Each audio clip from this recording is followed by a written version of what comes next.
Hello, Cardinals Nation, and welcome back finally to another podcast edition of Cardinals Nation 24/7 podcast. I'll see if I can say that multiple times just in case you aren't aware this is a podcast.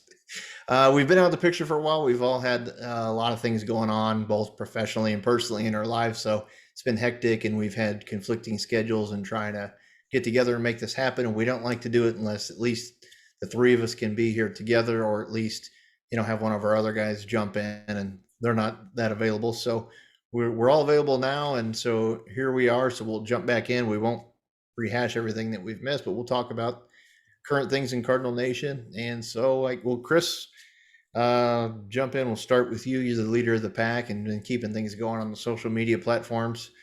Trade deadline, without getting into specifics of, what everybody's whining about. So far, we look pretty good.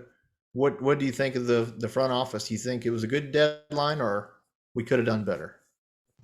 Well, I think the bad thing for us fans is we don't really know what moves that could have been made. I mean, you hear all the speculation on social media where these people who have sources are saying we're in on everybody, and the big name obviously was Juan Soto that the Cardinals were in on. But I think all of us deep down knew that hey, we would love to have a guy like that, but pitching was where we really needed to address with having so many guys injured, and we needed to shore up some innings. So I'm glad the Cardinals went the route they did. I think there was a few pitchers out there that, whether it was a Syndergaard, or Carlos Rodon that didn't get moved, that I might have preferred, but they went the route of getting Quintana. I think he's really a good fit with the clubhouse, and you get Stratton in the deal too that fills a need in the bullpen. So I didn't mind that a bit. The Jordan Montgomery thing shocked me because that wasn't a name you saw anywhere on social media that the Yankees were looking to get rid of.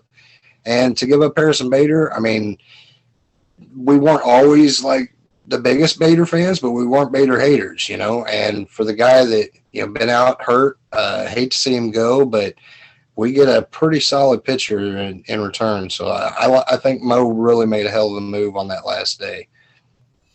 Yeah, and to recap on what you said with Quintana, a lot of people were saying Frankie Montas, was the one that everybody wanted to get, or the pitcher they wanted to see us chase. But, I didn't realize it till I saw it later on Twitter. But pretty much we were, the Quintana and Montas were basically virtually the same pitcher statistic wise. So, and I think we gave up a lot less. We gave up a prospect that was going to be Rule 5 eligible and that we didn't have a place for, Chris. So, I mean, so you're pretty happy with the Quintana. I mean, overall, and Montas didn't look that good when he played against us, to be honest.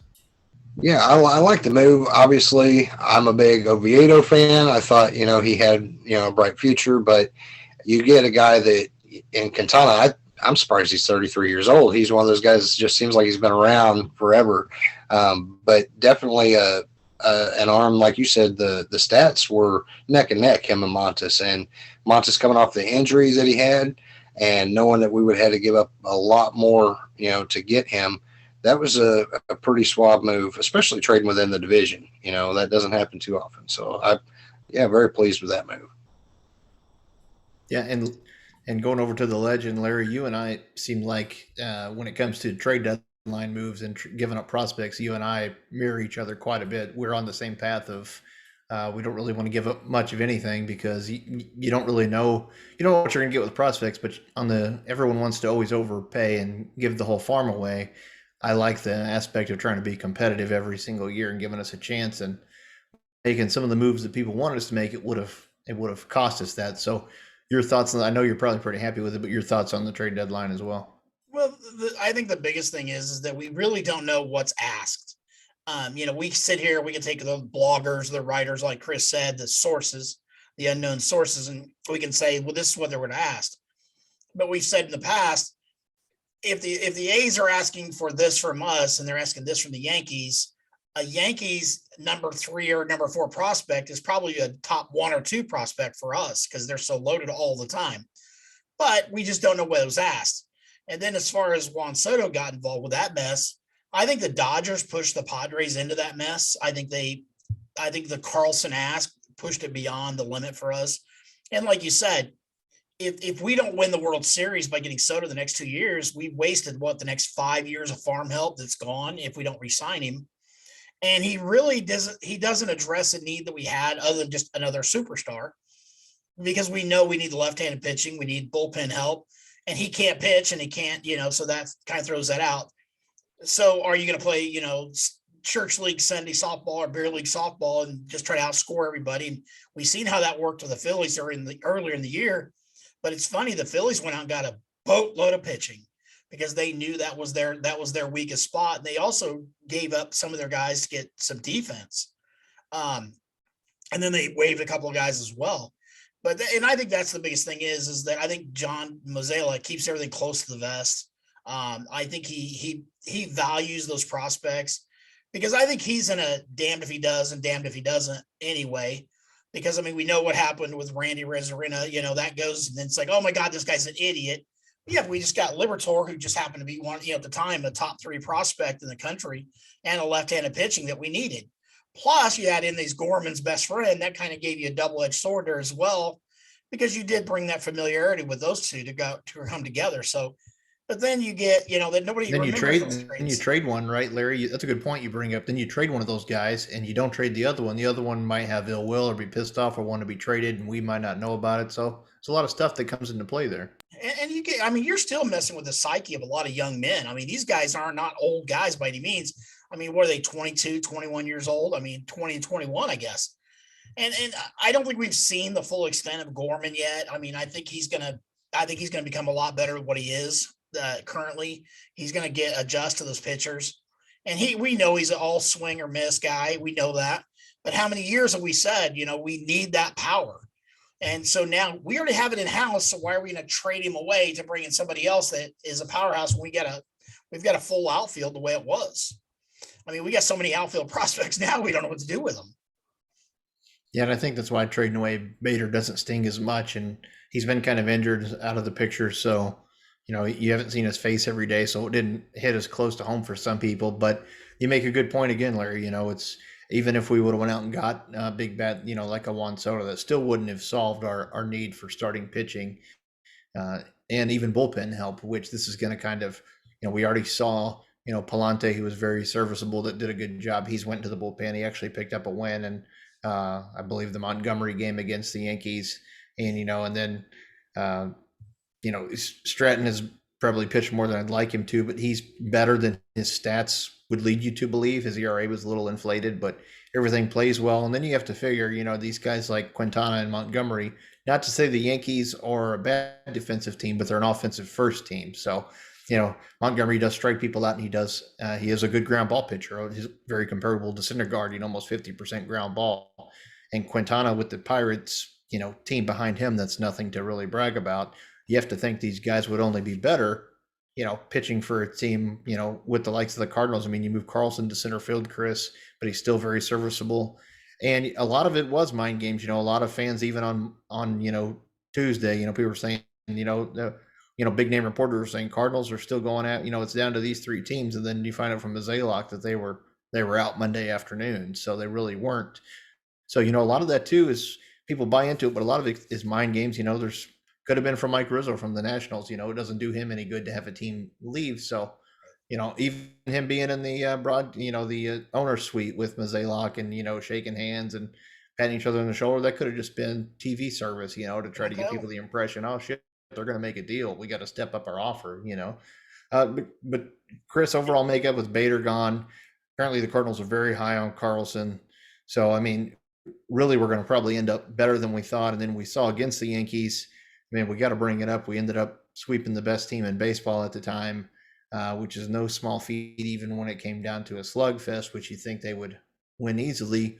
We stepped up to the plate. So, I mean, your thoughts on the Yankee series and the overall shape of the team? I mean, and then Yadi's back. I don't want to go. People say Yadi's old, and he is. He's not the catcher he once was, and he shouldn't be playing as much. But, just the whole different makeup and the atmosphere of the team is completely different since the trade deadline. Yeah, I mean, I think, Ollie said it best too, that when you play a team like the Yankees, that's really like the bar. You really know where you're at when you're playing a team like that. And to go in, I know a lot of our fans, were a little down thinking, well, we're not going to hang with the Yankees. I had my doubts too, just because they are such an offensive juggernaut. And with pitching sometimes our weakness, It was like, hey, even with these new guys, are we going to be able to handle that kind of an offense? I was obviously ecstatic that we swept them. It was crazy, the largest crowd in Bush 3 history that Larry got to be a part of. You just not an empty seat. Obviously, you got the two most historic franchises going head to head. So the publicity that was on it too, I think, kind of showed the world that the Cardinals aren't just some mid-market team. Like all of a sudden now we're in the power rankings, top 10 power rankings, and we weren't. I think the Cardinals just never really get that spotlight, and playing against the Yankees and to beat them like we did, and it wasn't blowouts. I mean, they were nail-biter games, but we fought those games, and that's something that this team at times you see a lot of fight in them, but sometimes that fight is even more important than talent. And while the Yankees are loaded up on it, we got a lot of guys that have that no quit attitude, and I think it really paid dividends against the Yankees. Yeah, Larry, you see that a lot too on social media, and everyone's saying, well, the Cardinals don't want to win the championship. They don't want to go all in. They don't want to do what it takes. Well, I mean, how many teams do we see like the Yankees and the Dodgers and the Astros? I mean, they've had their recent championships, but they're not guaranteed locks every year. But how many times do we see teams like that? Even Boston, which has had more success of late. But over the years, the last time the Yankees won was what I think they won back to back in the mid '90s. But how many times do we see these teams that spend all this money and it doesn't pay off? And I think Mozeliak is smart to say, hey, you know what? I don't want to throw it all away for a chance, for a better chance this year and maybe next year. I'd rather improve our team and better odds, but also continue to be productive and have a chance every year. The really cool thing I heard that I read on Facebook was, if you think about it, that matchup on this weekend was 1/3 of the history of Major League Baseball World Series championships were played between those two franchises. And to have been as long as it has, 6 years or 8 years since they played each other in Bush, that was pretty amazing.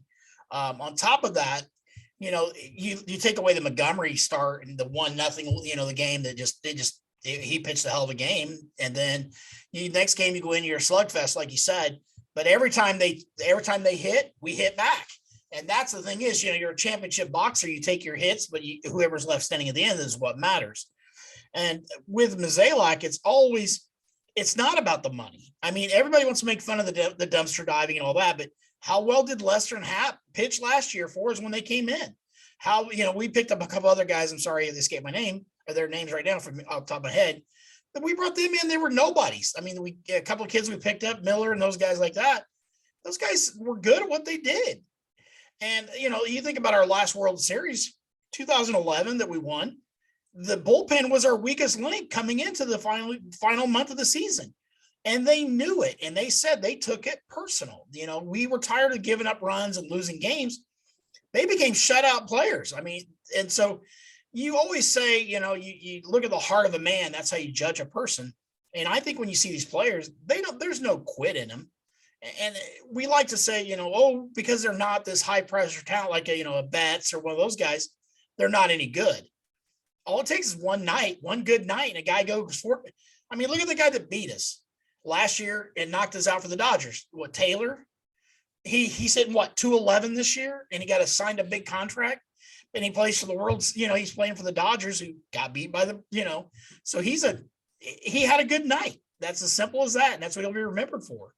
I mean, Randy Rosarina, as we hear the stories about him, what's he hitting now? 230, but he had the best October of any single player since Reggie Jackson, and so it does matter. But yeah, this weekend was amazing. It was electrified to be at the ballpark. Thank you, Jarrad, for the tickets. I appreciate that. It was literally hotter than hell. It was horrible, but the atmosphere was incredible, and it was nice because you always hear the horror stories, the Yankees fans, the Bronx, how they are, and I'll tell you what, they were all cordial around us. We had a great time with them. They enjoyed the game. And a lot of those guys had never been to Busch Stadium. They came from New York. I would rather go to New York, I think, and hang out with their fans than go to Chicago because I can't stand their fans.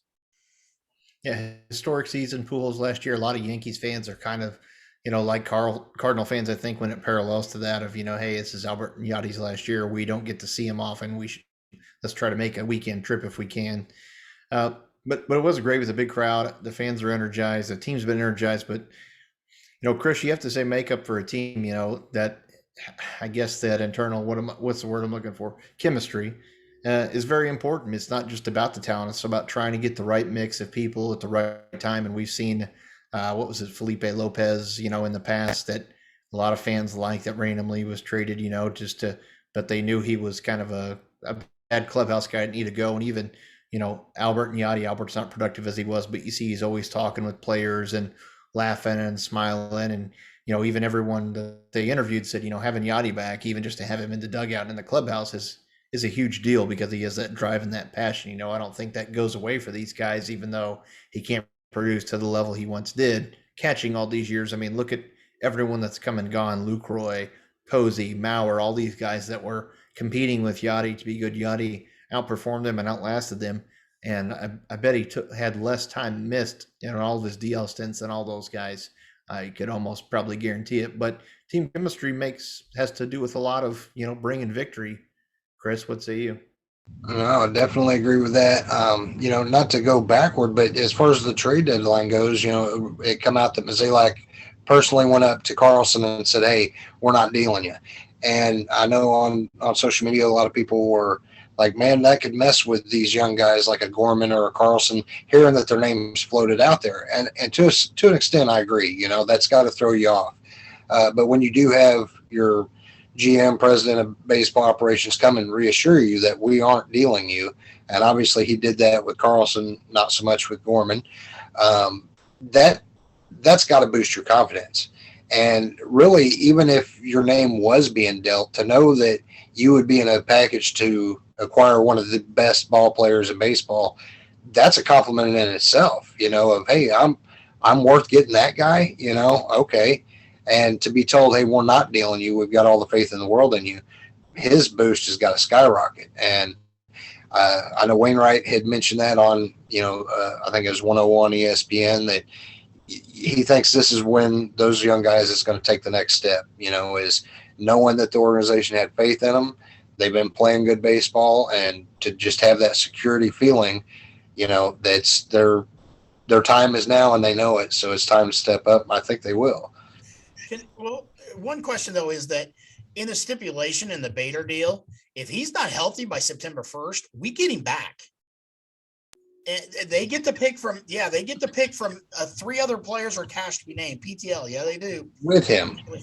No, I thought it was not including him. He doesn't come. They get Bader and then an additional.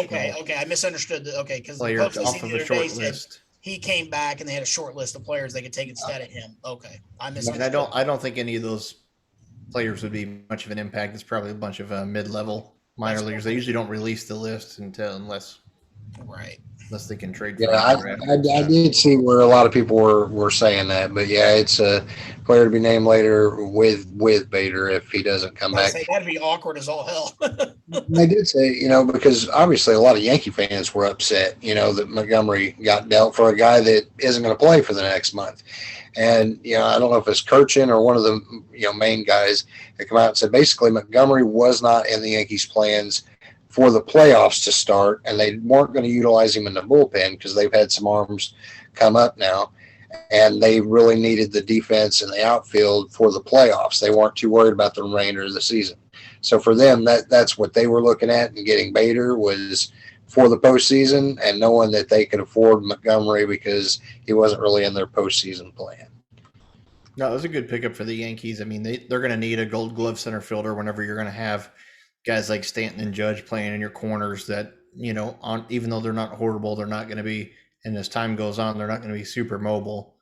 They're going to have Harrison Bader, and Bader will have no pressure on him to hit whatsoever. He is going to be out there for his Gold Glove defense, and he's going to be chasing down probably everything in center and everything in right and left center as well. And Stanton and Judge are probably going to just hang around for the most part, kind of like you used to see in times of old when they would put older players back in the outfield like David Justice. But just like they had Matt Carpenter playing the outfield, and it's like, who would have thought that? I'm obviously tough break last night with him breaking his foot. I hate to see that because he's surpassed what anybody expected.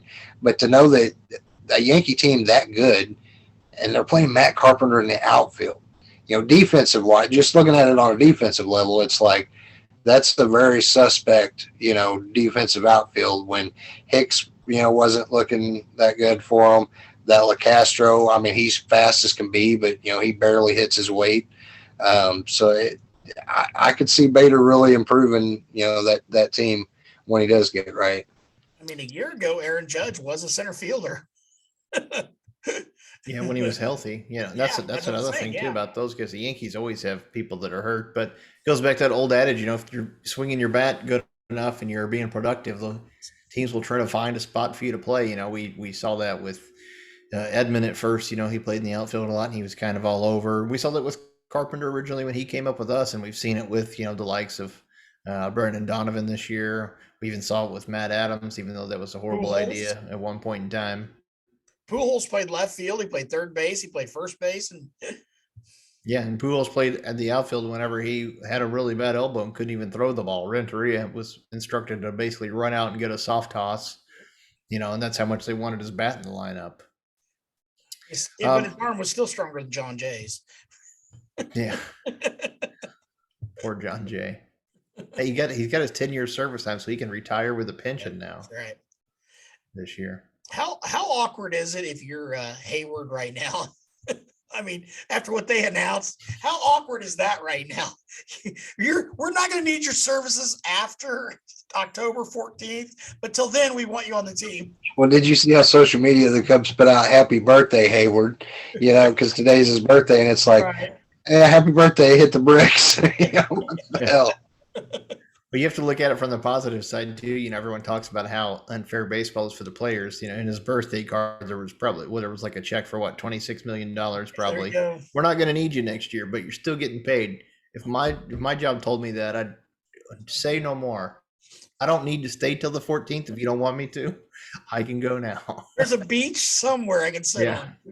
That's more than we'll make in our lifetime. I would, we want to give him a chance to play somewhere else, but we're still going to pay him. I'd be like, I don't really need to look for another job. I'm good with this. I've been around long enough. Yeah. I'll be a little league coach if I get tired and want to have baseball around. But it was really awkward seeing Matt Carpenter in the outfield. And during warmups, he was a fan favorite all of a sudden. For the guy that everybody hated a year ago, these fans in right field, because we were right there in the bleachers, every time the ball was hit during batting practice, they were all, Matty, we love you. Can we get a ball? I'm like, dude, a year ago, you'd have ran this guy down with a car in the parking lot if you had a shot at it. Yeah. It's kind of like, it was good to see him come back and get an ovation and get a little emotional and a little choked up. And he did get a hit right after that, which was nice. He wasn't a big sissy like Colton Wong, but to see him come back and actually be a player, and we all thought he was done. But Cardinals Nation, as you guys know, from the Facebook page and group, especially you, probably more than us, Chris. Well, definitely more than us. We're a difficult bunch, and it's like Larry said earlier. John Mozeliak is never going to be a winner, regardless. No matter what deal he would have made or done, he would have been horrible. There would have been people wanting to burn him at the stake if we would have traded for Soto and gave up the farm. We didn't trade for him. Everyone thought we're done, and we sweep the Yankees. People were like, well, maybe not. These pitchers don't look so bad. We traded Bader. He's horrible. Carlson isn't that good. Why would you not include him? I feel bad for the guy, but if you look at, even when we made the Ozuna deal, that's probably the most talked about now, where Gallen and Alcantara were involved. But, you go back and you do have prospects and you don't know what they're going to be, but you have a good inclination that certain players are going to be very good, like Jordan Walker. We knew that with Gorman, and we know that with Liberatore also. We know these guys are going to be major league players. We're not saying they're going to go break records, but we know they're going to be good. It's like Oscar Tavares. Like, I would compare Jordan Walker to Oscar Tavares. Young, good. He can play any number of positions. He's going to be good defensively. He's going to be able to hit for power. He's going to have speed. He's going to hit for an average. Those players don't come along too long. So I didn't want to trade him and Mason Wynn together because they're both going to be future generational type players. And we have a need at shortstop. Now, everyone, just like Larry said, everyone wanted to kill Matt Carpenter this year. Well, Paul DeYoung's been in that same category, the past 2 years as well. So it's good to see DeYoung come back, Chris, and be productive, and he's doing well. And he hit another home run tonight against the Rockies so far. That's as much as I'll talk about the Rockies game. But what are your thoughts on Paul DeYoung coming back, being in the minor leagues over 2 months and being consistent and working hard? Now he's back and he's looking really good. Well, first off, with him basically offering to go down. I mean, they sent him down, but he had a say in the matter. That is all about being a team player. He could easily been just, no, I want to work on it here, and you don't trade me, get rid of me, whatever. But him going down there and working on it, and I think at first, he had his struggles down there. Then he, kind of was figuring some stuff out, but really his overall 2 months down there was pretty solid, and he seemed to have found what was missing. And it's nice to see him come up and contribute, because obviously I don't think he's ever been a defensive liability for us, and he does show power at times, but you can't afford. We've said this for years now on the show. You can't carry a bunch of guys that are hitting 200. You can carry one, you can't carry multiple. And, when he's under the Mendoza line, it was just like, we got to give Sosa a chance. We've got to give Donovan a shot. You're just not cutting it.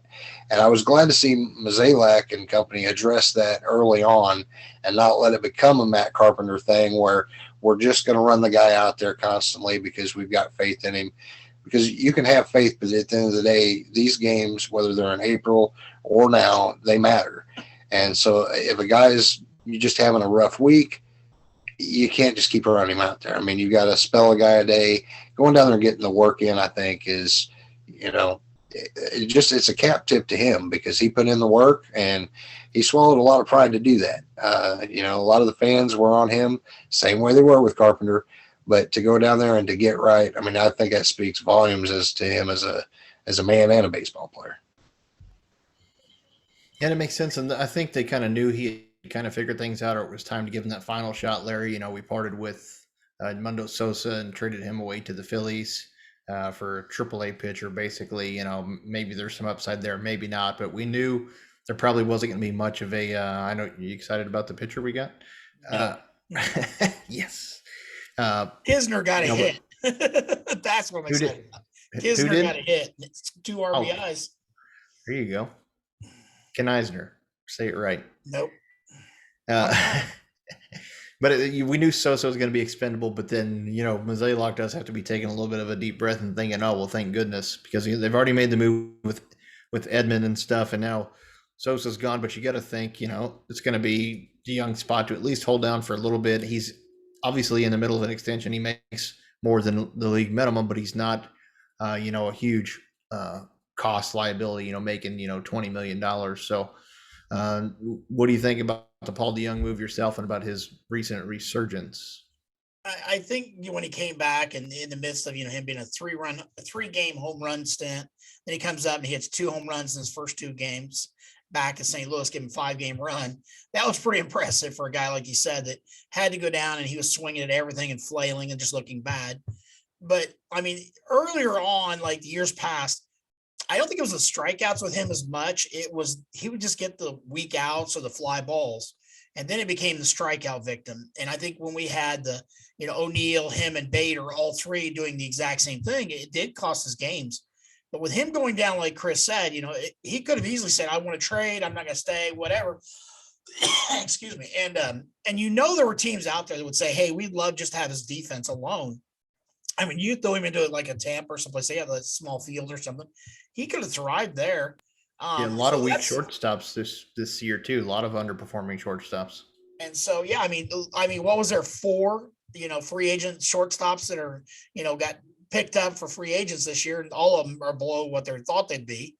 And so, there's a lot of teams that would have probably offered you something for him, but instead we cleared the way for him to come back with Sosa move, which I think that again became, hey, look, we do have faith in you, Paul. So that is a psychological thing as well. But the other thing is, you still got Edmund, you got Donovan, and they can still play that position as well if had to. So it's kind of a low risk, high rewards, because even let's say we decide next year, we're going to bring up, Mason Wynn or one of those guys. Paul has value now in the trade market in the off season. So because we know the power's back. So it is a win-win situation for the player and the team as well. So, and I always liked Paul DeYoung. I was always, when he came up and he hit the 30 home runs that first year, I was like, holy crap, this kid's an all-star, hit 30 home runs. This is finally a settled position at shortstop, because that's since Ozzie Smith and, and then with Renteria, we really were unsettled after that for a long time.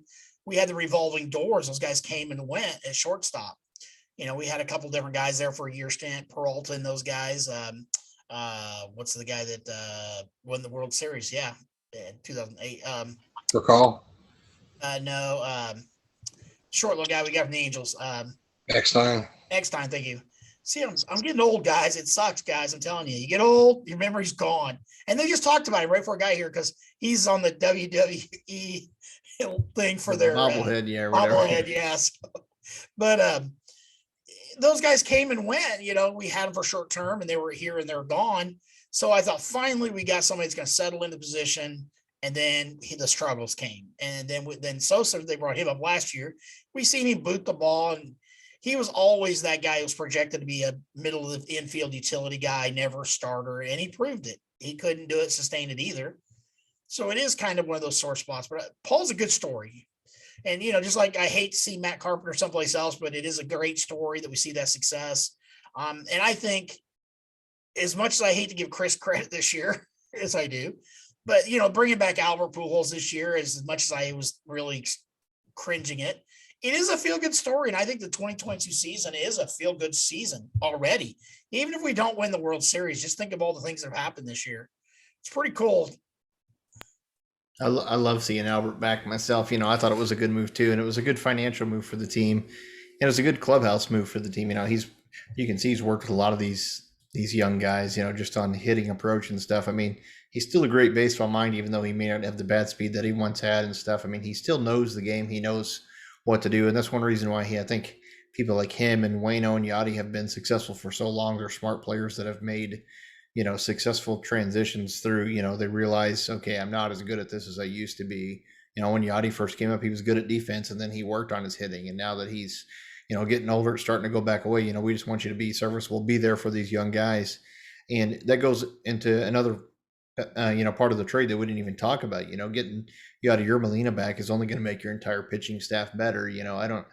Catcher's ERA has been a thing that's talked up in the past, but I do think whoever is catching some of these players, like a Quintana, like a Montgomery, some of these younger guys too that are on the Cardinal staff, I think it definitely helps to have somebody like Yachty behind the plate to take control of things, calm people down, etc. But Chris, we do have good news. Speaking of pitching and stuff, unless you have some other direction you want to go, Flaherty's now, I don't know if you guys saw, he's supposed to make a rehab start here in a couple days, and then Juan Yepez is also going to be making a rehab appearance in Memphis. I think he's going to DH first and play the outfield. But those, if you think about it, I hate to sound like John Mazzella, I could put my bow tie on here, but whenever you make deadline moves, you get a DeYoung back into the lineup that is actually producing, and then you trade for these two guys.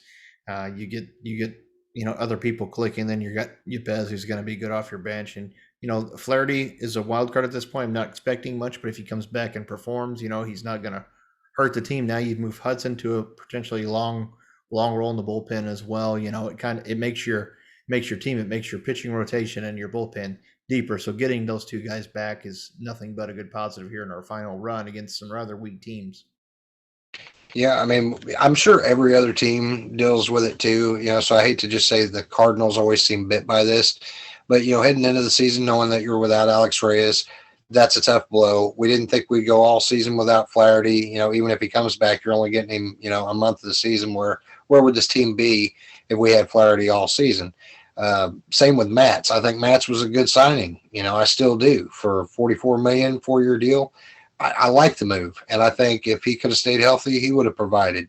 But when you're out Matz and you're out Flaherty for a majority of the year, and you're having to bring up the projects like a Verhagen and Whitgren, and I mentioned this to Larry before we hit record, that Packy Naughton is somebody that as soon as we got the guy, I was not on board with. It's like, I've never heard of this kid.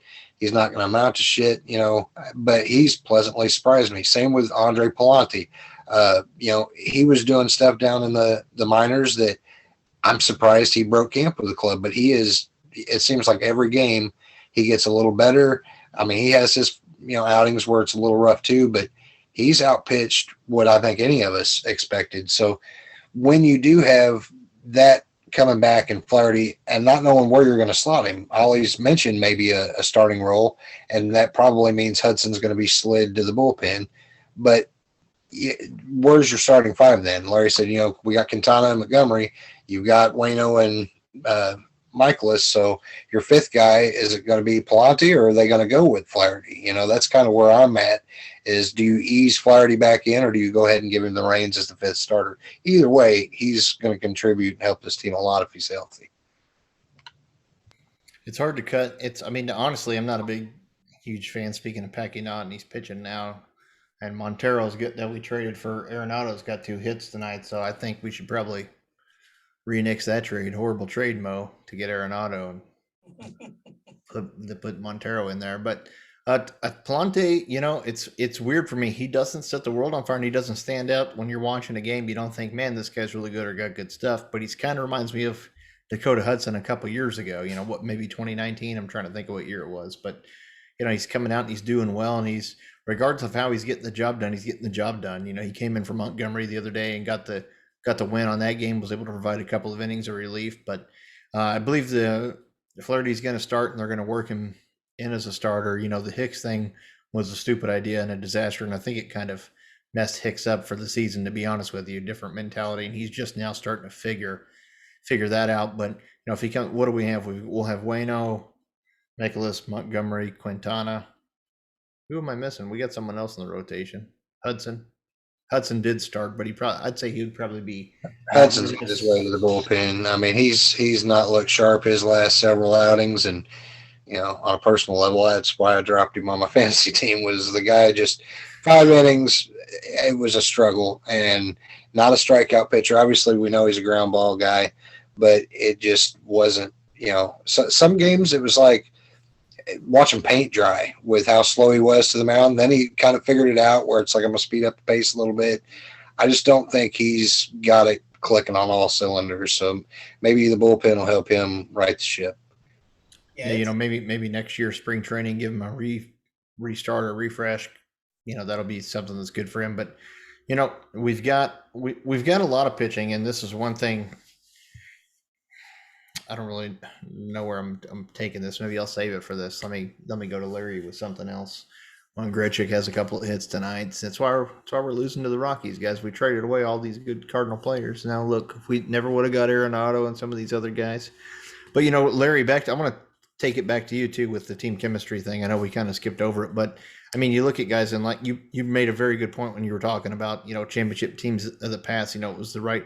In 06, we had Eckstein, and then at second base, we had Ronnie Belliard. If you go back and look at it now, people be like, who the hell is Ronnie Belliard? We traded Colby Rasmus, and people thought that was a horrible move. When we got Octavio Dotel and Edwin Jackson and those guys. And Edwin Jackson had literally played for every team in baseball, but he somehow was a winning piece for us. We traded away Ryan Ludwig, who had been an all-star Silver Slugger, and we got Jake Westbrook, who ended up being the winning pitcher. In Game 6, the David Freese and Berkman were, everyone talks about that game. He came back and he was a winning pitcher in that game. Westbrook was very serviceable for us. And we've never had dominant rotations a lot of those years. We've had guys like Westbrook and Todd Wellemeyer and those guys, and even in 06 we had like Anthony Reyes, who's a fucking firefighter now. But team chemistry means a lot for a team, right, Larry? Yeah, you look across the board. This year, you see the Albert Pujols and the Yadier Molinas earlier in the year. Those young guys came in and they went right to them. You look at Yepes, he hits a home run. The first guy that's there congratulating him is Pujols every time. And you think about it, some of these kids weren't even born when Albert started playing, and yet they grew up watching him. And that's the amazing thing is because their presence takes a lot of pressure off these young kids. And just having them there, they're the story. When they go into like Colorado for the first time this year, they're not looking for Carlson to have a conversation with him or with Gorman. They're wanting Albert and they're wanting Yachty because this is the end of their season. So it deflects a lot of that media attention from those young guys. So this is a perfect season for a lot of those young guys to come up. But even look at the thing that I think we've missed is I've never seen that with Hudson and Flaherty and that group. I've never seen them have that gel. You remember when Woody and those guys were there and they always had a good time. Carpenter and those guys, they were always high-fiving. They were throwing peanuts at each other. They all had a good time. And that's where I kind of miss a Carlos Martinez in this instant, because he kept that lightheartedness in the dugout. And I think we missed that a little bit with the pitchers, not so much with the hitters, because they're having fun. Now, to me, I'm old school, I guess.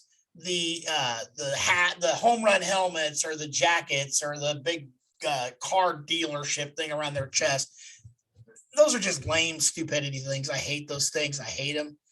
It's like the pecker bump in Chicago. I used to hate that stupid thing. You know, you want to rub in each other's genitals, go right ahead. I don't have to see it. But it was just stupid. But this year you see these guys, they're having fun. I mean, that's the difference. And when you see them come off the field after the Yankees series, each of those games, they felt like you could see there was a turn the corner element, like a maturity of those guys, because they did beat a team that most fans said they're not going to beat them.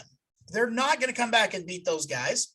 I mean, I put a post up the other day in our group. You know, one guy on Thursday night was telling me how Judge is going to hit 25 home runs over the weekend because our pitching sucks. You know, and Matt Carpenter is going to hit 3 home runs in Busch Stadium, and he's going to hit opposite field and all this crap. And then, you know, that guy's gone. I can't even find him in the group. I looked everywhere for that guy. And but that's the thing is that, you know, these guys are told we're not as good as the Dodgers. We're not as good as the Padres. Until that final October game, nobody knows who's the champion. And that's the whole point of it. Like you said, if they have a common reason to play, then they're going to find it. And that's where chemistry comes in. And I think it's there. And I think the pitchers are the biggest one right now, the hold up. I just don't see that commonality with our starting pitchers. Michaelis the other night, he blew up in that game the other day, and he was mad as hell because he couldn't get any calls. And you see that with Flaherty, and then Hudson. Biggest thing with Hudson I've seen this year is just the tempo. He doesn't have a tempo of the game. Like Chris said, he was like watching paint dry the first couple outings. Then he's tried to rush it. And I think that's where we missed Yachty during that time, because Yachty could go out and say, hey, let's calm this down, slow it down. And I think that's the biggest thing. But I think that's that, what they call it, the pitch tracker or whatever the heck they have in their ear. And I hate that thing too, because a Yachty could actually give a signal, and it took time for them to relay that information back and forth between those two. So it did give him that instant that, you know, hey, I put a finger down, and he says, no, let's go with this one. So they could change it with that pitch tracker in their ear. It's just like, here it is, let's do it. And that's why I think it takes away from baseball a little bit. You did bring up something kind of interesting, you know, talking about guys like Pujols and Molina. Obviously, they've announced this their last year, where Wainwright, I think, will be back next year. But looking forward, you know, you've had the staples of, you know, obviously this is, you know, Pujols coming back this season, but you've had Yachty and Waino. They're kind of passing the torch to Goldie and Arenado. Outside of that, who's going to be the next guy in the rotation to be your Adam Wainwright, to be your leader, you know, and who on the field? I think a Dylan Carlson will be great to pass on the torch, you know, if he stays long term. But as far as pitching goes, there is that question mark, because I don't think Flaherty's that guy. I don't think Hudson's that guy. And the rest are kind of either some young guys or guys that are not going to be a Cardinal for the next year or two. So that's where I do think having that mentorship when Waino's gone and when Yachty's gone, they're going to have Goldie and Arenado, who are both kind of, Arenado a little more outspoken than Goldschmidt. You know, Goldschmidt's really more of a quiet, you know, type. But they're leaders you can lean on. But outside of that, I don't know who that next tier is going to be. What do you guys think about that? Is there anybody that stands out that you think will take that role? That's a good point. In the current rotation, I would say no, because, I mean, I honestly don't think when Flaherty's a free agent, he's going to be here anymore. And that has whoever's, you know, listening or watching this, my personal opinion, has nothing to do with anything that happens outside of baseball. I just firmly believe he's not going to be here whenever he becomes a free agent. I think he's going to test the market, especially if he gets back now. If he's not very healthy, I don't think he's going to get as much as he thinks he should because he wants a raise every year. But in my opinion, he's had one good year and hasn't really proved himself otherwise. Other than that, it's not going to be somebody like a Hudson. It's hard to tell. Montgomery will be back. He's under contract for next year. Quintana, that was purely a rental. You would have to think, and it's hard to tell. And they're too young, which is going to bring up. My next part would be, the only person that I can think of would be Liberatore or Thompson that would be around for a while, and I don't know them well enough to say they would be a pitching, side of leader. I don't think it's Kinsner, like you said. He's a little quiet. Herrera doesn't have the experience. I don't know. No, I don't see it. I mean, I definitely see Waino coming back next year, but Arenado would definitely be the fielding and batting voice. You can tell now he's got that aggressive nature. He's kind of made of a couple of comments, not to be a dick, but he's kind of made comments to let people know where he stands. I definitely don't think he's going to opt out like people think. I don't see him. Last year he said he wasn't going to opt out before the season, before he even was supposed to make his choice. So I don't see him going anywhere. People are like, oh, the Padres and Dodgers, they can't afford somebody like Arenado. The Padres were making that whole trade with Washington. They were trying to find players to offload because they didn't want to go over the luxury tax threshold. So they were trying to offload players. The Brewers were the same way. They had to take Denelson from the Padres and they released him right after that. Whenever Soto becomes a free agent, they've got Tatis and Machado and all these guys under contract. Even with Hosmer's money being gone, they're not going to be able to afford to keep him. He's not going to stay. And in order for the Dodgers to sign him and sign him to the contract he wants, they're going to have to move some people. They've got Max Scherzer making a ton of money. Teams don't want to pay that luxury tax is expensive, and teams don't want to play it. I got a little off topic there. No, I don't see a pitching leader unless somebody like a Chris Carpenter would come back to coach, or I could even see Yachty taking up some kind of coaching role. With Genesis Cabrera, he's the guy that really intrigues me the most. I think he's a guy that should be moved in the rotation set because he goes multiple innings already, and he's got that arm, man. He's got that rubber band arm. That guy can pitch forever. Now I realize there's times where he goes a little wild and he gets out of hand, but he also has that attitude too. And he wants the ball. And so I'm wondering if maybe he's a guy that you don't look at next year to take that step up, maybe stretch him out, maybe give him a shot. Because originally they talked about him as being a left-handed starter in the very beginning when they traded for him. And now he's been around for a couple of years. That might be a good fit for him. And he would be a natural leader. But then, like you said, with Zach Thompson and those guys, you don't know enough about them, where they're at or whatever. Woodford, those guys, I don't even know. That's the problem. But because Michaelis, he's a free agent at the end of the year too. And then you got Waino, who could probably retire, come back next year. So you got another year, really. Waino would be the leader of the team again next year. So he could develop somebody over the course of a season that would be that guy. But I don't know. That's a good question. But as far as the field itself, I could see a guy like Yepes or one of those guys, or even Dude. Hell, he's a hell of a character. But you got Edmund. He's one of those dirty guys that, bring your lunch pail and get it done guys. So there's a lot of questions out there, but how many years we got Arenado left? That's the thing.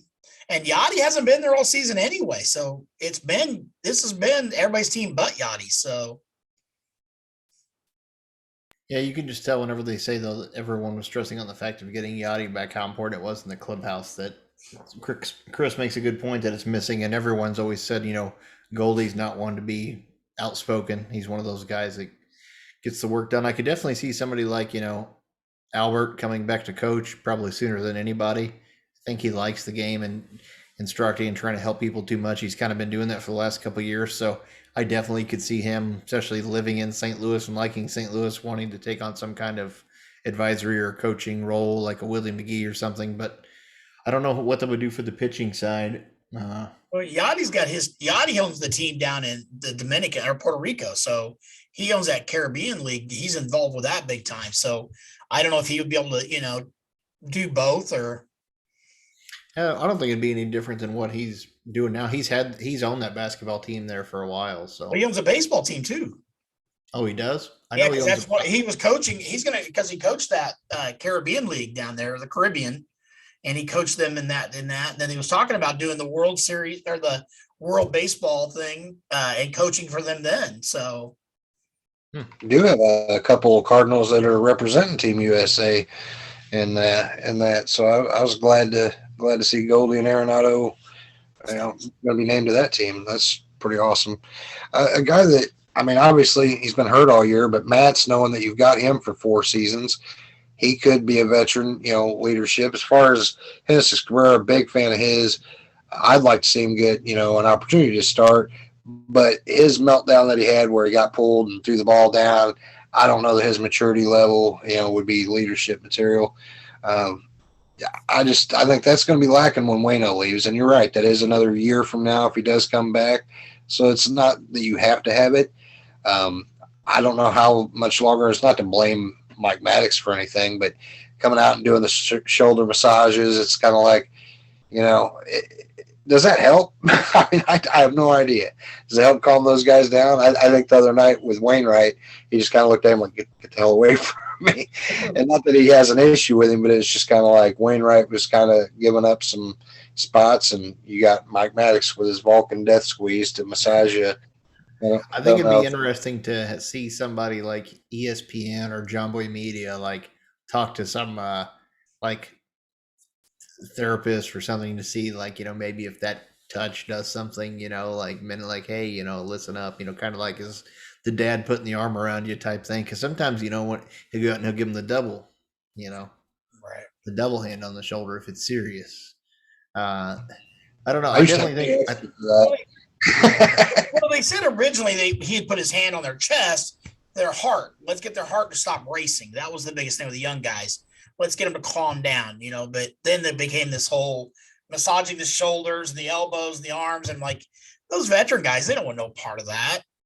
And it's just, I don't know. Like I said, I think if the pitching keeps going the way it has been, I don't see them retaining him much longer anyway. So, I mean, he's not really done anything for or against the pitching staff. He can't do anything about injuries, but it's not like him being there has made us better. And that's his job to some extent, but I don't know what he does behind the scenes. So I can't really, Yeah, it's tough to tell. There's so much preparation. They have so many different coaches, and they have as many coaches on a team now as they do players with all the analytics and, what this year they even brought in what they stat or like a replay manager or something, analytics manager or something like that goes over that kind of stuff with the players. It'll be interesting. But talking about future now, I'm going to pivot this since you brought it up. One thing I will say that I don't think Mo does a very good job of is talking about trade deadline. Holy shit! And prospects is the guys like Libator. He came up, he made some starts. Didn't set the world on fire, but didn't look bad. But in a time whenever we need pitching, and Dakota Hudson doesn't look as great, my opinion is why not have him up as a fifth starter, pitching every single day. Now that Yadier Molina is back, having him work with Yadi and having that chance before Yadi leaves. Zach Thompson has came up, been very serviceable. We had him in the bullpen for over a solid week, and he didn't pitch at all. And he's been better than Libator, and he's down. These guys are supposed to be our future pitching prospects. You've got guys, I can't remember which one it is now. Is it Whitley or Woodford that's got the good numbers this year? Both of them had decent, I think Ollie kept saying that Woodford would get sent down because he needed to work on a slider, but those guys would. Woodford was being lights out and had an ERA over 2. Yeah. It's like, where is he when we need him? So I think one thing that the Cardinals are bad at is, we have these prospects, but we are way worse than other teams. We hold on to them too long. We keep them in that prospect status level for a long time. And now with the new CBA, that's going to start going away sooner. So, you can only send people down a certain amount of time. So we've kind of wasted a couple of options already. But my opinion is, these guys are already ready, and Libator just had another good start. If they're that good and they're that prospects, there's no better place for them to learn than being the fifth starter. You're not throwing them out there like most teams would bring in their top prospect, like the Texas Rangers or somebody this year and say, hey, you're a number one guy. You're a prospect. You're an eighth starter. You're starting on opening day. Why not ease Libator or Thompson in, have him start on the fifth day, work with Yadi? Obviously, as it gets closer to the playoffs, you're not going to need that fifth guy anyway, so you move him to bullpen. But this is a time now to see what you have out of those guys and bring them up and have them work under the tutelage of, say, some of these veterans like a Wayno and a Yachty to kind of get just even being around them and picking up stuff in the bullpen. But we hang on to these guys, I think, way too long. Sosa was in the system, he wasn't a prospect, but he's been in the system forever, right? Even Carlson, we brought him up. Gorman is probably our fastest rising prospect since Oscar Tavares, since he passed. But at what point in time do you start playing these guys, or are you just going to hang them on to them as prospects for a long time? But you would figure at some point that thought process or that ideal, has to shift. Look at Walker, how quick he's risen. Is he going to go to AAA and then we're going to keep him there and say, well, we want him to play every day?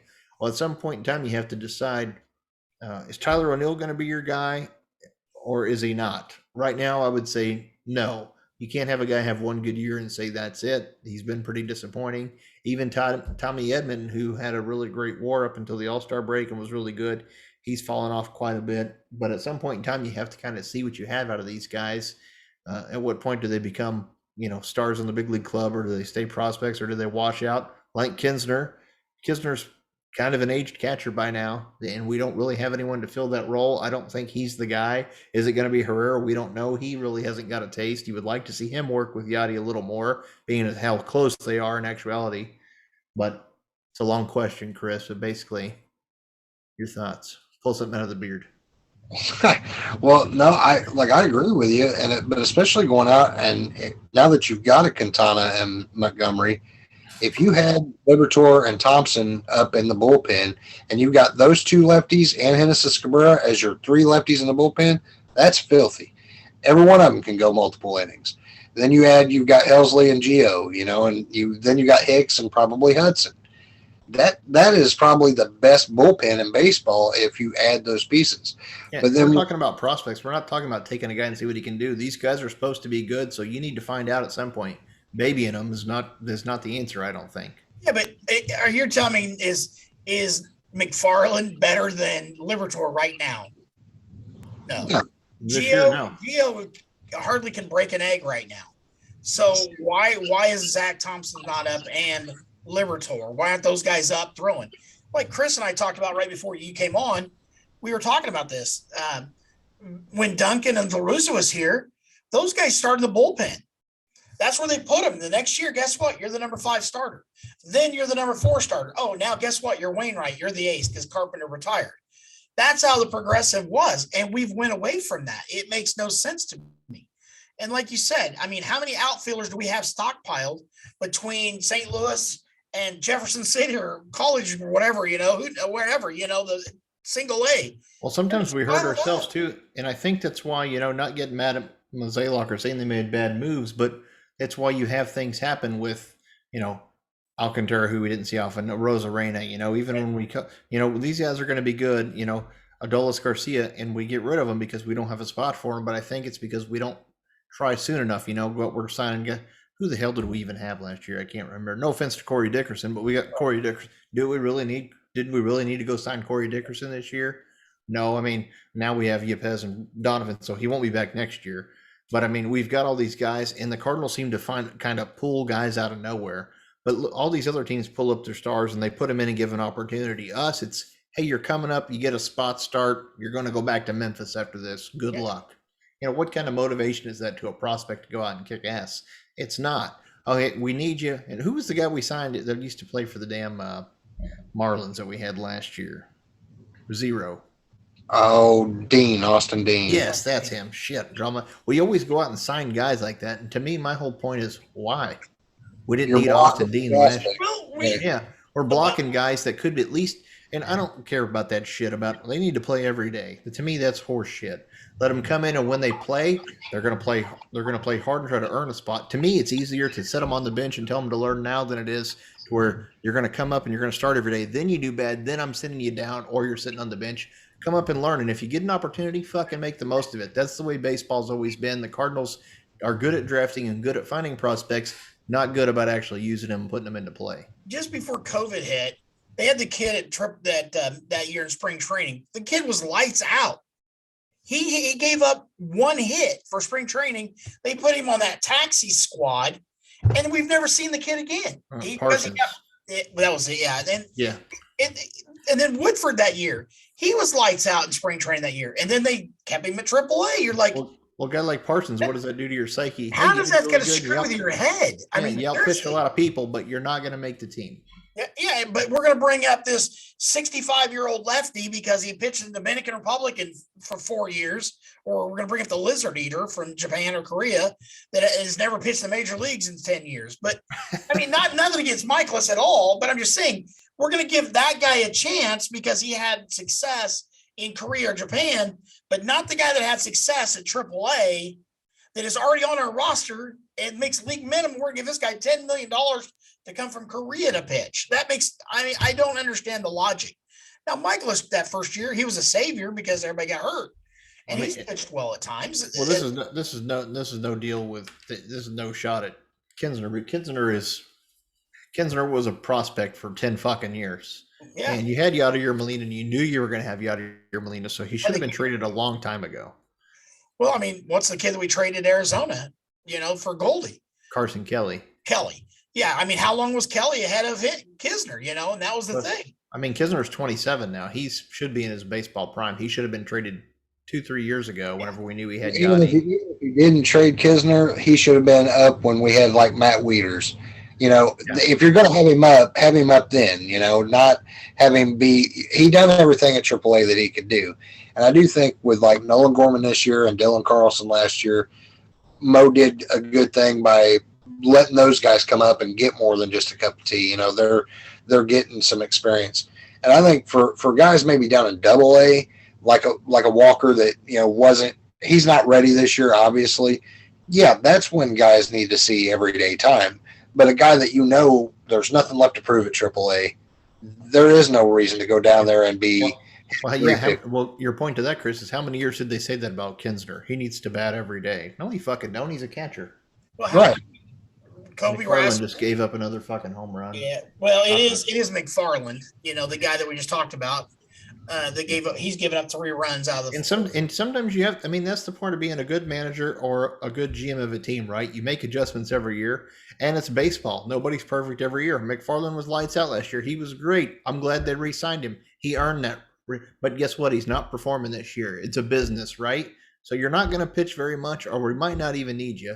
But why do you have McFarland pitching when he's not been good this year? And you have a guy like Thompson that has performed and say, we got somebody coming back off the injured list. We don't have room for you. You're going to go back down. To me, that's horse shit. Tell McFarland you don't need him. Hit the bricks. Thompson, you're staying on the team. I mean, there's a point where you have to make those decisions as a GM. And that's where I think I think he's always done well. You can't fault. Everybody wanted Ozuna when we got him, and nobody gave 2 shits what we traded away. And now 4 years later, everyone's upset about it. Because they're playing well, and they are, and that's what you get. Zach Gallen was not good. He's had a good year this year. He could be a total piece of shit next year. Yeah, and nobody knows. I mean, you really can't evaluate trades until the life of said careers are over. But you have to go for that mentality now, and that's the only reason I'm saying this is I didn't want to give up the farm for that. But then at some point in time, the farm has to become part of the actual team, and then whenever you've got guys. Now, Grichuk, his first 5-hit game against the Cardinals in his career, that's good. Then you've got guys like Arenado and Goldie, and like you said, Waino and Yachty around. That's when I want my mix of my good future, all-stars playing with my current all-stars to learn things. You got Pujols sitting on the bench. Even when they're not playing, they're watching, they're learning, they're picking up things that you don't see in AAA. And if they get that opportunity to play, Goldschmidt or Arenado has a tight back. Guess what? Okay, you're gonna, our Waino has fatigue for today. We're gonna skip him. You're gonna be our 6th starter this time around. Thompson, you're gonna start a game. That kind of stuff. And for me, we hold on way too long, and then when we need them, we're just gonna expect to run them out there every day. Here you go, like Larry said, Waino, Anthony Reyes, all those guys that came up and were really good started in the bullpen. We don't have that tough staff of Mark Mulder and Carpenter to help. Jaime Garcia. How long did we wait on that guy? And then as soon as they put pressure on the guy, he couldn't do anything right. Every time they depended on the guy, he fell apart. But they kept him for years because he was a left-hander. Because anybody you heard though, Jaime Garcia has the best stuff of anybody on just like Carlos Martinez, the best stuff on the team. But yet when you put him on the mound, That's great when you're throwing a bullpen session. There's nobody standing there swinging a bat at you, but We've done that for a long time. Tavares, even when he got called up, things happened, but he took way too long to call up. We've had well, other guys. think Reyes about has it. been hurt lately, but Reyes took a long time. People talked about how good he was for years. He never got the call. Other teams, these guys would have been up a long time ago. Well, yeah, he went lights out when he was in Arizona in the fall league, and then the next spring he's back at Double A. You're like, what are you doing? I think Andrew Miller was another one last year that it's like, he's on the tail end, he's on his way out.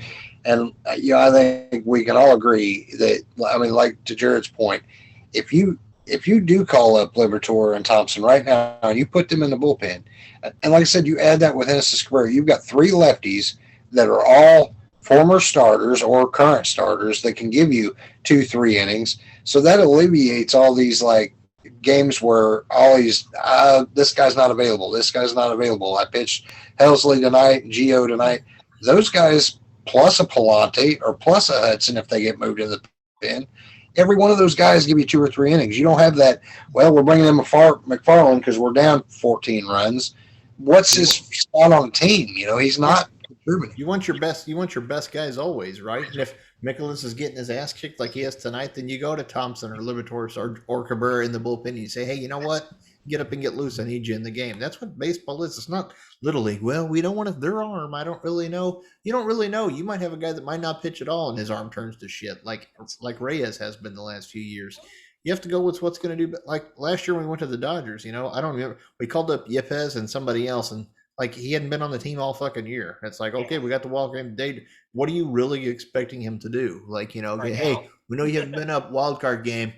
Dodgers in LA, show us what you got. Kershaw, Right. get out there. I mean, He didn't make an appearance, but still, it's like that it was cool, but also made no sense. we all love the defense that like O'Neill and Gritchick and even Piscotty brought, but how long do we watch those guys swing at balls in the other batter's box and not even have a clue where the next pitch is going to be? And then you got a guy like like Chris and I were talking about earlier. You got Burleson sitting there hitting 341 at AAA, and he's sitting there, and we're not going to call him up, but we're going to call but we're giving we still got guys on the. You just doesn't make sense. And that's I guess that's my frustration with Mozeliak and I think it's Flores or whatever that that's part of the staff of the scouting staff as well. They're telling us these kids aren't ready, but like you said, every one of those pitches could be their last time they ever throw a baseball. So it doesn't matter if he's a great pitcher and he's at Double A and he blows out his elbow versus being in St. Louis blowing out his elbow. He still blew out his elbow. And that Reyes, how many times are they going to let him throw and throw and throw? The guy's done. Don't bring him back next year. Just let him walk away. And if he goes signs another team and he has success, great for Reyes. We're happy for you. But guess what? There's no roster spots available here. It's like last year or earlier this year, Scott Hurst, when he got called up, and it's like, he ain't got a future in our outfield. Connor Capel, I like the kid, but it's like, you're not going to take Newt Barr's ahead of you. Yepes is ahead of you. Like, Donovan can play outfield. Connor Capel didn't have a spot on this team. So, like, just to see what he can do for a game or two, it's like, you've got all these guys that are very expendable. To me, play the ones that have a future here or that you're going to invest in. They have no investment in those guys. What was the kid that we had a couple years ago that they brought him up and he never played a single game? His mom came to all the games and you were friends with her on Facebook. And Nagowski. Man, yeah, they brought him up and the guy never even got in at bat. You're like, why would you add him to the roster and not at least let him swing a bat to see who's got? He was the hottest bat in spring training. Well, then when he did play and he did well, they didn't play him again. And then they didn't play him. It was like, he's doing better than, I forget who was in the right field at the time. He was doing better than him. And I'm like, why aren't you starting him? Why is he not playing? I don't even know where he's playing now. I know we traded him to the Pirates, but I don't know. Chris, Justin Williams. Whenever you're doing pillow talk with Nagowski's mom, where does she say he's playing at? Oh, now I don't know where it's funny too. Like somebody like a Kramer Robertson, when we called him and then DFA'd him, I think he went to the Braves and Mets and they DFA'd him. Now he's back in Memphis. Yeah. I'm like, he's not got a future here. I mean, do you really need? I don't know. To me, if you're going to bring a guy up, don't bring these guys up that you have really no belief that they're going to impact your club beyond. Regardless, it's a big league call-up and they're here for experience. So call up someone that has potential. What if somebody goes down in the game that has an injury? And when it becomes next year or a year and a half from now, when Walker's ready to go, I mean, who cares if he called him up and he's in the big leagues? He's there to learn and soak it in. Then you put him out there for pinch hit, or you let him start for someone to have a day off, and you see what he can do. You see how he handles the pressure. To me, I think it's worse to just throw him out there every day and be like, "Here you go, let's see what you got." I get the bullshit about we want him to bat every day. That's a worse excuse, but prospects are prospects. But I think you should trade him if you're not going to use them. Just like Kinsler should have been traded 2 years ago, and we could have got a decent haul for him.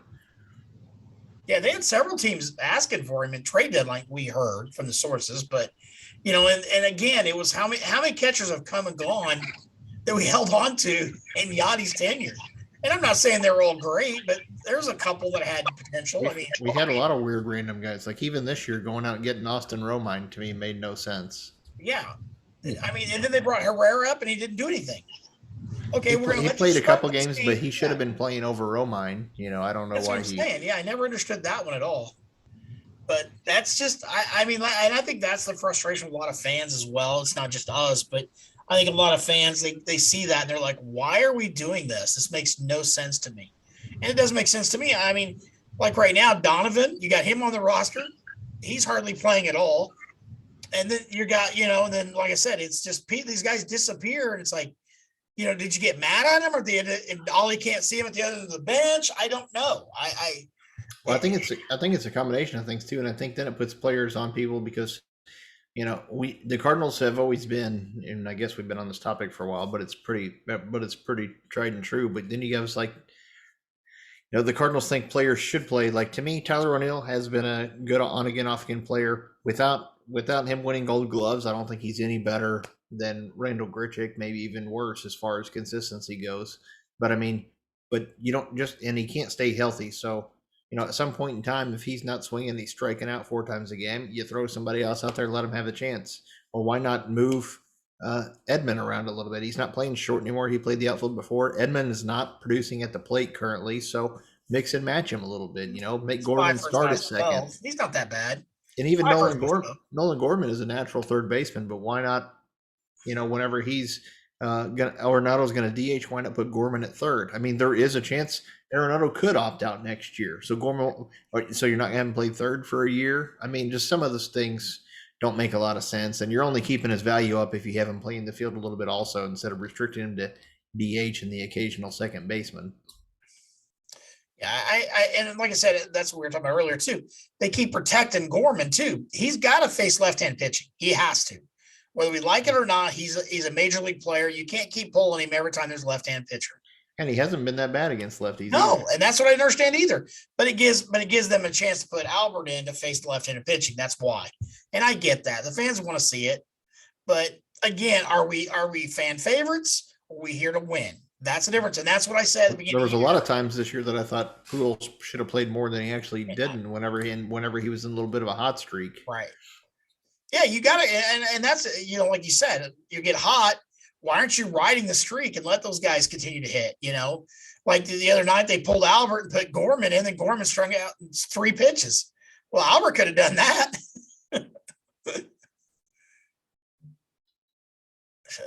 Sorry, I got caught watching the games. But yeah, I don't, like I said, I wish there was a string or a line you could just see and say, this is the potential of these guys coming in this time, because I look at the prospects all the time. They'll say, their estimated date of arrival. And you see these guys in like Burleson, it's like May of 2022. And then you're like, well, this is August. We still haven't seen him yet, and the Reyes kid, the shortstop Reyes, we haven't seen that kid. He's never even got a cup of coffee. No. Two no-name prospects jumped over him to play in St. Louis, and he's a prospect, and he's a first-round draft pick. You got some surprise guys like that Moises Gomez down there that hitting 30 home runs. It's like, okay, well, unless you've got a plan for him, boy, there would be somebody you could have dangled at the trade deadline, that's like, hey, he doesn't have a clear path here. And not to go back to that whole thing, but knowing what the Cardinals give up, obviously we didn't think Bader was going to be in the mix on that. But if Carlson couldn't have been, in the mix, and you could have went out and give up a Walker And a Gorman, I'd have hated to do both for a Soto, and you're getting to keep Carlson, and then you've got a Burleson or a Gomez down there that you're not giving up anybody that you didn't acquire Quintana, and you didn't give up to get Montgomery. So it's like you could have still had those pitchers and went and got a Soto. And I'm not saying they should have. It's just a matter of you've got a plethora of guys down there just sitting there wasting away because you don't know what the hell you're going to do with them. And it's okay, like we've been saying too, it's okay to protect prospects if you plan on eventually using them. But if they're just going to stay in the minor leagues too, I mean, there should be a good plan in place. I mean, you've got, Mason Wynn should be moving up. I mean, he's going to be a really good shortstop, I think, for us. He's right there underneath Jordan Walker, I think. And DeYoung's contract's up in a couple of years, unless DeYoung's just killing it. You've got your shortstop ready, so he should be in AAA next year. Him and Walker both. I mean, but really, I mean, you're like you said, we're going to have holes coming up in our pitching rotation now. Those guys like Libator and Thompson, that's why we traded for them, right? That's why we traded away a Rosarena so we could start to try to get these guys ready. But how long are they going to pitch in AAA before they start seeing everyday time? So yeah, you got to shit or get off the pot with these guys and figure out what you're going to do, or you can't keep them prospects for a decade. Well, but for how long? They're going to have beards like Chris before they get called up. But how long did we have just pitching? I mean, that was what we were loaded with. That's the reason we could unload the Gallons and the Alcantaras. Those guys, we had so many pitchers. I mean, I remember when we first started doing the podcast, those three, Chris and I counted like 27 or 28 guys that could start from AA all the way up to the major leagues. And now where are those guys at? They didn't either get their chance or they failed, or they moved on. It's like Woodford and Whitley. I don't think they still haven't got a fair chance, and now they've kind of fizzled away into baseball. Even Junior Fernandez, and we give up that road Rondon when he come up for a little bit, and it was like, okay, these are the guys that they're going to be your next Seth Elledge or whoever, and they're going to be 27, 28. Who the hell did we DFA and the Giants picked up? That was Rondon. Yeah, I mean, look, and he came in and is to cover for, I can't remember who it was, but he basically took over a game, right, for a starter that got hurt. I'm trying to think what game it was. Yeah, good. And he was lights out, and then they sent him down, and he never got called. Then they DFA'd him. Made no sense. He was that guy. They picked him up as just a free agent, and they said he was wild as hell. And if they harnessed him, he's the hardest thrower probably major leagues as a starter could be. And he never really. And we DFA'd him over, and at the time we kept guys like Verhagen and those guys. It's like, why? It makes no sense. None. And I'm not saying those are bad signings, because you never know, and they could be something good. But when you get to this time of the year, or they're getting their ass kicked and getting shelled, you have to pivot, and make another move. You don't have to just keep saying. Other teams do it all the time. It's different with a guy like Matt Carpenter, right? That had been with the team for so many years, making millions and millions and millions of dollars. You give him the benefit of the doubt, or you ride it out. You say, we're not going to renew his option. I can see maybe not cutting him, but the Angels did that with Pujols. I mean, other teams do it all the time. The Brewers just did it with the guy pitching right now for the Rockies. They traded for him from the Padres and cut him, and the Rockies picked him up, and he's pitching in the game right now. Yeah. I mean, at some point in time, you have to decide, make a move and get these prospects in, and they could be really good for us. Well, back in the day, we had the magic of Duncan. How many pitchers did Duncan bring in that he knew there was something wrong with their delivery or their stance or whatever? He adjusted something and he fixed them. We had the Weaver boys, both of them. We've never had a killer rotation. Like, we've never had a mega three, like back when the A's had Zito, Hudson, and Mulder. We'd never had anything like that. The closest we had was probably Carp, Waino, and I don't know. Lynn. Who? Lynn or Lackey or something. Oh, probably Lance Lynn. Yeah, even Lackey in that 13 playoff run. Well, no, Carp wasn't around then. Carp was done in 2012. But I get what you're saying, because even Waino wasn't around in 2011. We've always had a good track record of making. The 4 and 5 guys are usually just, and I'm not calling them jackoffs, but I mean, basically they're not real big contributor threats, that anybody's losing sleep over. But to Larry's point, we made them serviceable. But now with the people we have, you think we would have a solid 5 rotation if you threw Libator. If you had Libator out there as your number 5 guy, he's a prospect. Other teams have their guys out there start. We just don't have our guys play. other teams call him up and have him up all the time, and we're like, oh, we'll leave him down here for 5 years. But when you're Libertor or Thompson and they sign a Matz, you're like, why would you sign him to be a 5 when you've got 2 guys in the minors that can be 5s, you know? Well, Matz was signed to be a 3. But I get that, right? But I mean, we had Hudson because Flaherty was not injured yet, Waino, and you know, so there's Michaelis. There's your 5 with him. So you're like, okay, so who's the 5th? You know, Hudson. At the time, they didn't know. Coming off Tommy John, he pitched pretty well the postseason last year, or the end of the season.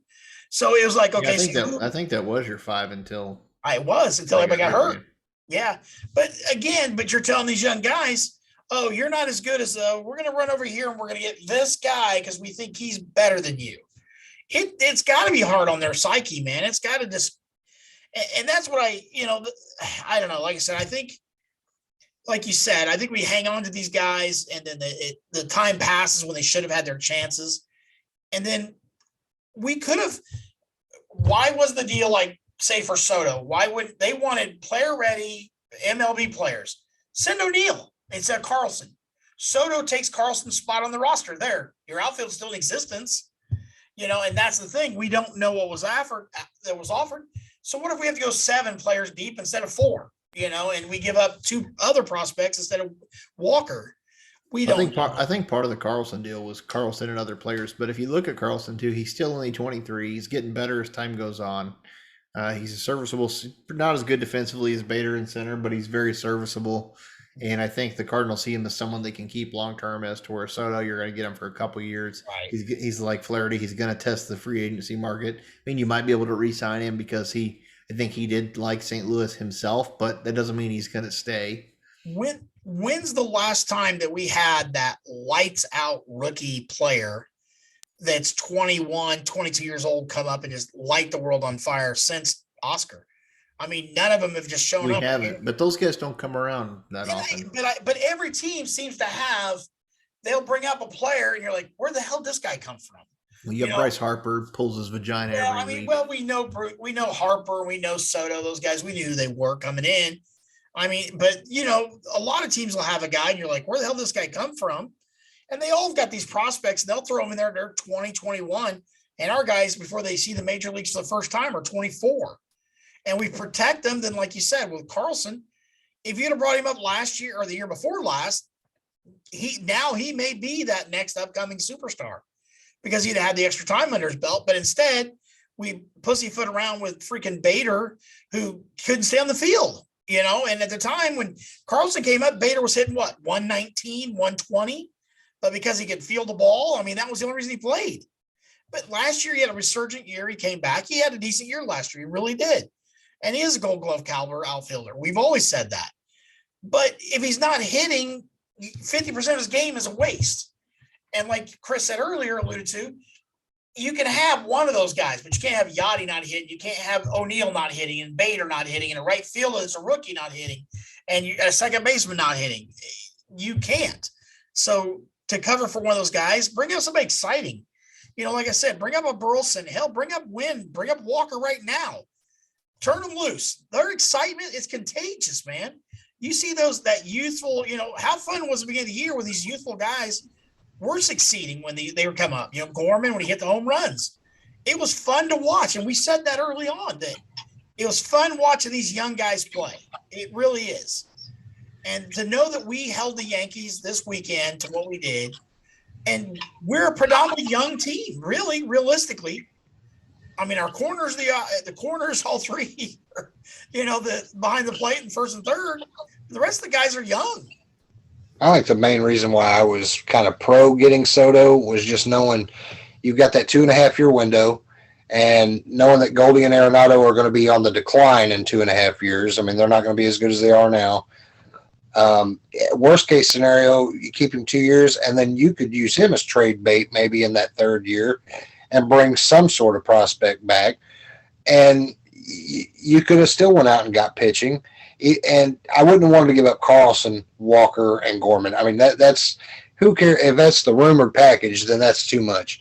But I could have afforded to said, hey, Tyler O'Neill, Gorman, Walker, a couple arms, whatever. We get this done. you could slot Donovan in at second. At that time, DeYoung wasn't up, so you could have, you could have had a really stacked team for the next 2.5 years, and really made your window now. Because that's the one thing we can all praise Mo. We're always in contention. When is the window to go over the top? Not just get your Goldie or Arenado. That's great. But like if even with those guys, you're just a 7-6 seed out of all of baseball. At what point do you say we've got to go all in? I mean, not give up the entire farm, but you've got to do it sometime, I think. But do you think that Mo gets his target set on a player, like Andrew Miller or Goldie or an Arenado, and he keeps just trying to get them every offseason, and then when he finally lands them, they're pretty much past their prime. I mean, 2 years ago or even last year, people were wanting Goldie gone. This guy's washed up. He can't hit, blah, blah, blah, blah, blah. And he has a slow start season. I don't think anybody knew Soto was going to be on the market like that, I'm just saying in general. But do you think that, like, he sees a guy in his mind, okay, I've got this guy that plays for, I don't know, Seattle, whoever. I'm going to watch this kid. I'm going to keep trying to get him. And then he gets him, and he's 31. And he wants to squeeze that last 5 years out of him. And you're like, dude, the guy's prime was 4 years ago. And I agree. League is as good as him right now. I agree, but I think even with Goldie and Arenado, that they are like two future Hall of Famers that still have a good 5-year run. But if you got Soto, he's 23, Carlson 23. Both of those guys typically at that age are still in the minors. And you have two MLB guys that are studs at 23 in your outfield. I think for a 2.5-year run, could have been something special. But again, I mean, we didn't get him. Fucking so what? But okay, so do you think Soto makes the Padres World Series champion? Yeah. The trades they did, do you think they're a World Series champion? It's hard to tell. We go back to the chemistry thing because I think they've lost at least 5. It's 5 or 7 straight the Padres have. So I think a lot of it still comes down to chemistry. I mean, he's not going to hurt you any, that's for sure. Right. But just whatever makeup they have. But to Chris's point, we do have Gordon Graceffo, who's I think I'm saying that right, but he's a top flag. I think our 5th rated prospect. I was trying to pull it up, but I can't get to it. And then you got he's a pitching prospect. That what are you gonna do with him? I know he was rumored. You got Burleson, who should have been probably traded somewhere. I mean, you don't have anywhere for him to go if you're going to keep Donovan and Yepez and Nootbaar around, because Goldie's going to be playing first base. He's going to DH more and more as time goes on, because Goldie is definitely older than Arenado by, I think, like 4 or 5 years. So I think, Goldie's got a good 3 years left in him, maybe. Arenado's got a while. You still got Luke and Baker, who's kind of died. He's another one that's kind of, he's our 11th rated prospect, but he kind of died off, and he was talked about for Arenado for a while, but it's like at some point in time, what are you going to do? What are you going to fucking do with him? Is he going to play, or is he going to go away, or what? Now he looks even worse, because you have Yepez that can play first, or even Donovan in a pinch. So really he's like, what, 5 or 6 on your depth chart now, instead of being like 2 or 3 like he used to be. So holding on to it. You're talking about, I know who you're talking about. You're talking about Delvin Perez. Delvin Perez. That's it. Yeah. So, and he's still on the list, but now that Mason Wynn's passed him, like, what are you going to do with him? And then Chris said, then you have the emergence of guys you don't even count on, that aren't even supposed to be. Like Moises Gomez. There's just a lot of players on there that come and go, but they're only good for so long. But most of these guys already have a projected, major league date that's come and gone. So, and that's my point. They do have a shelf life, whether we like it or not. And so you don't move these guys. So basically, like they say, they're 4A players. That's where they're stuck. They're in that no man's land, when you could have gotten something viable. So then what does Mo do? Oh yeah, I'm going to trade Sosa for this guy, and just so we can have an open roster spot. And I'm not saying the guy's a good guy or bad guy, because I really haven't looked into it. I mean, that's how that's how Freeze got here. Freeze was basically pick somebody off our roster in this level, and everybody's like, who the hell's David Freeze when we traded? And that was an Edmonds trade. That's what Jimmy Edmonds, nobody knew who he was except for he was from St. Louis. Now he's legendary now forever. Well, listen, we got, Joe Romero, So don't worry about that. We got this Jake Walsh, who I'm not even really all that keen on. But Whitley and Woodford, they've just went into oblivion. Those guys just don't exist anymore. It's, like you said, and Kramer Robertson's back on the 40-man roster. Yeah. Nobody wants him, so something's wrong with that guy. I don't know why he's still here. And then Junior Fernandez, what, he have one bad outing and he got sent down? But other than that, he was lights out and he was good at stranding runners. I don't know. But I'm just saying, like, basically, we made our team better. I'm not mad about Soto, but do we have our best configuration of a Major League Baseball team within our system that we could have? I don't think so. Nope. No, I agree with you there. And there's still time to get that done. I mean, I don't know how much longer they're going to let McFarland, be somebody who's taking us kick tonight. He's got to go. He's right. got. So, I mean, I do think the end of this month and heading into September, you might see that influx of getting Liberatore and Thompson as mainstays up here. But you got to do something, because obviously that's not a guy you're going to rely on to get you into the playoffs. Why carry him at this point? He's just hurting the team as it is. And I like the guy, but at the end of the day, it's about the numbers you put up. But Ollie keeps running him out there. That's the thing. Well, Mikolas got his ass kicked tonight, so we thought we would follow him up with Packy Naughton and TJ McFarland. There you go. Packy gave up 4 runs and McFarland gave up 2. McFarland's got an ERA just under 7 now. Nice. But at least we didn't burn through the bullpen, even though we got our asses kicked. Only 3 pitchers. Yeah, that's good. I mean, especially after an off day. They all threw 2.2 innings. 2 and 2. Well, they lost 16-5, though, so that's a good thing. Well, they lost by a couple touchdowns. Well, they're not the Yankees. We can't win them all. Man, that's what it is. I'm sure everyone will be on Facebook saying that the team's not going to make it anywhere, get rid of everybody. It's a letdown game. It's a trap game. There you go. Get trapped into this. And, oh, yeah, let's see. There's. You got to look at the positives. Edmund got 2 hits. So did Ken Eisner. Screw your red wine. I can't help it. The Rockies got 22 hits tonight. Well, on the bright side, even after we put this podcast out, we're still a first place team, and that's something we can hang our hat on. And a pretty, I'm not going to say easy schedule, but the remaining schedule is favorable for the Cardinals. So I think that, getting the right pieces up here, I think we do have a good team with what Mozeliak went out and acquired, clicking on all cylinders. It's not going to happen every night.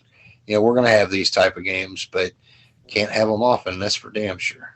Yeah, and what does scare me, the Cardinals this year, I think, are another one of those teams that get up to their opponents basically. So I feel like they play to the momentum of the moment. They live in the moment a little too much, and they probably thought, oh, we'll beat the Rockies. But to me, it seems like every memory I have of us playing the Rockies in Colorado is not a good one. No, you're right. They play up to the level of their competition. Somebody like the Yankees, they know going in, hey, we got to bring our A game. And it's some of these guys that at times playing the Reds or a team where it's, a rookie pitcher that we have no scouting report on, that pitcher goes out and pitches 8 scoreless innings or something crazy. And then we'll play the Mets and maybe get a hold of Scherzer for, a few runs, where it's just weird how the Cardinals always, play up, to who they're playing against. Well, let's get. I think it's. You guys are probably along the same sentiment as me. I know it's late for you guys, but we haven't been back in a while, so we had a lot to cover, and we wanted to throw the trade deadline and everything into one big episode. We'll try to do this back on a regular basis. No promises, because I don't know, Larry. Is that third letter behind your chair another S? Because I feel like it should say ass behind you instead of. Oh, it's a B. I saw the AS in the top of the letter. I thought it's American Senior Benefits. Oh, ASB. I figured you put your nickname on the wall. Well, I can't because people see it when I come in my office. No. Legend looks bad when my clients walk. Legend's too long. Yeah, it's too many letters. You have to move your bookshelf and everything. But so my grandson listened to one of these podcasts, so now he calls me the Legend.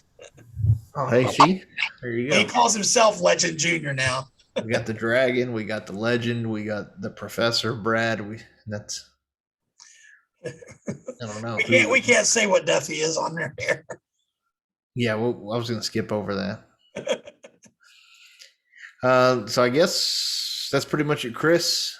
I guess you want to tell everyone where they can locate us.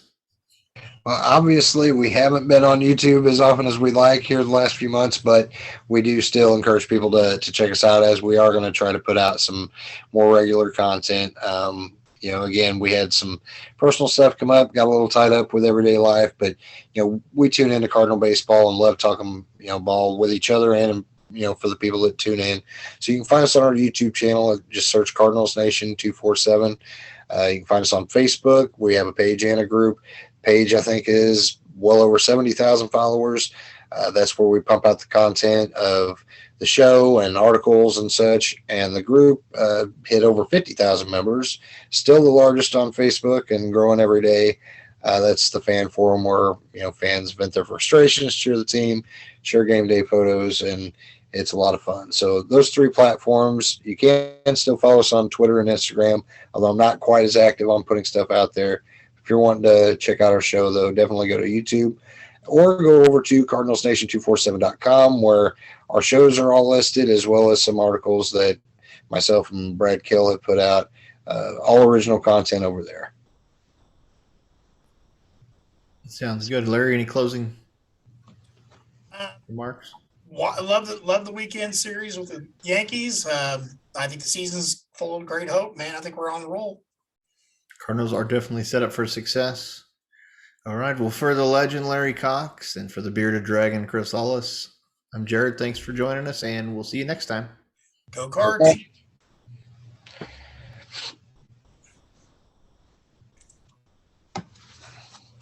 Okay.